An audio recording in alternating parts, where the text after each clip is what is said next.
So आज आपण पाहणार आहे ड्रॉप शिपिंग आणि ई कॉमर्स याच्यातला डिफरन्स. ड्रॉप शिपिंग म्हणजे काय वर्सेस ई कॉमर्स म्हणजे काय. सो ड्रॉप शिपिंग आणि ई कॉमर्समध्ये असं असतं की इथे एक वेंडर असतो.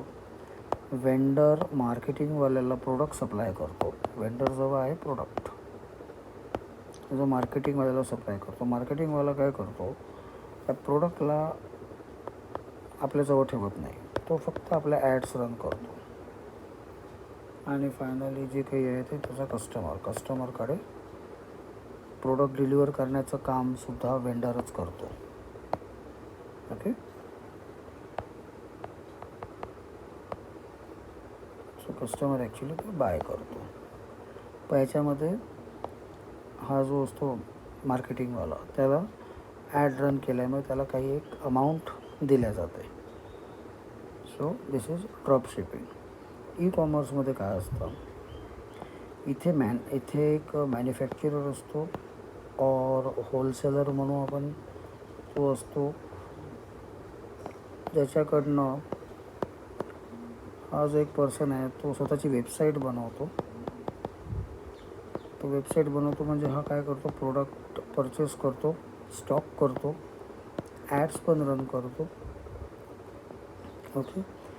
मग तो शिपमेंट जे आहे त्याचा वेंडर शोधतो. पेमेंट कोणाकडनं घ्यायचा आहे त्याचा एक वेंडर असतो, तोही शोधतो.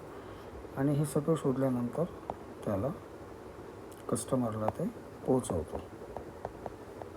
तर ही सगळी रिस्क जी आहे ती या वेबसाईट ज्याची आहे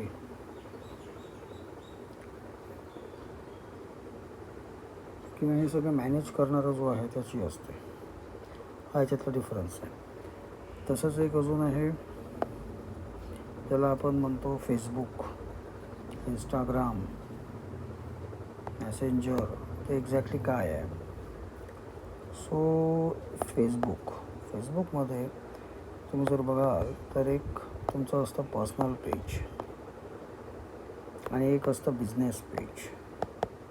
कसं बनवतात ते, तर तिथे पेजेस नावाचं ऑप्शन असतं. त्याच्यावर गेलं तुम्हाला विचारलं जातं create new page,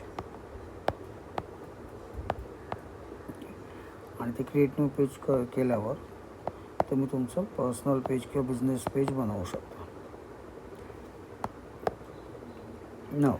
business page बनवलं, मग काय करायचं त्या बिझनेस पेजचं, तर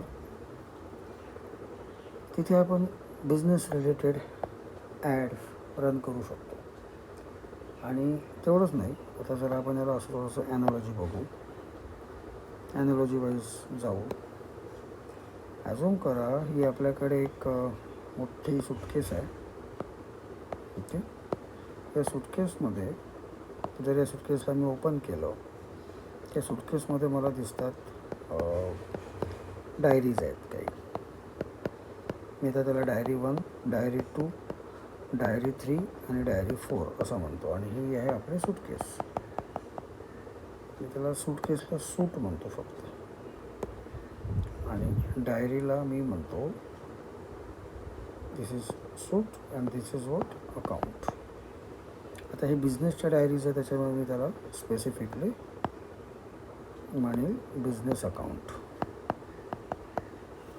सो एका सूटमध्ये मल्टिपल बिझनेस अकाउंट्स आहेत. ओके. आणि ह्या बिझनेस अकाउंटला आता मी एखादी समजा डायरी आहे, त्याला ती छोटीशी डायरी आहे, सो D1. आपल्यासाठी त्याला आपण बिझनेस अकाउंट म्हणतो आहे समजण्यासाठी. पण जर ही बघितली तर ही कोणी तयार करून दिली डायरी, तर ही करून देण्याचं काम असतं, ज्याचं नाव आहे बिझनेस मॅनेजर. बिझनेस मॅनेजर काय करतो, बिझनेस अकाउंट बनवून देतो. आणि बिझनेस अकाउंट कुठे ठेवले जातात, सूटमध्ये. याला बिझनेस सूट म्हणू आपण, किंवा बेटर नाव जे आहे त्याचं, एक मिनिट, त्याचं प्रॉपर नाव जर घ्यायचं झालं तर ते आहे मेटा बिझनेस सूट. ओके, सो मेटा बिझनेस सूट काय करतं की बिझनेस अकाउंट होल्ड करतं आणि बिझनेस अकाउंट बनवण्याचं काम आहे ते बिझनेस मॅनेजर बनवून देतो.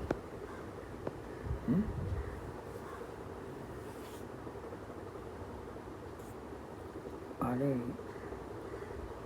एकदा तुमचं बिझनेस अकाउंट बनलं, या बिझनेस अकाउंट वापरून तुम्ही मल्टिपल ॲड्स बनवू शकता. सो लेट्स से आपण या मल्टिपल ॲड बनवल्या.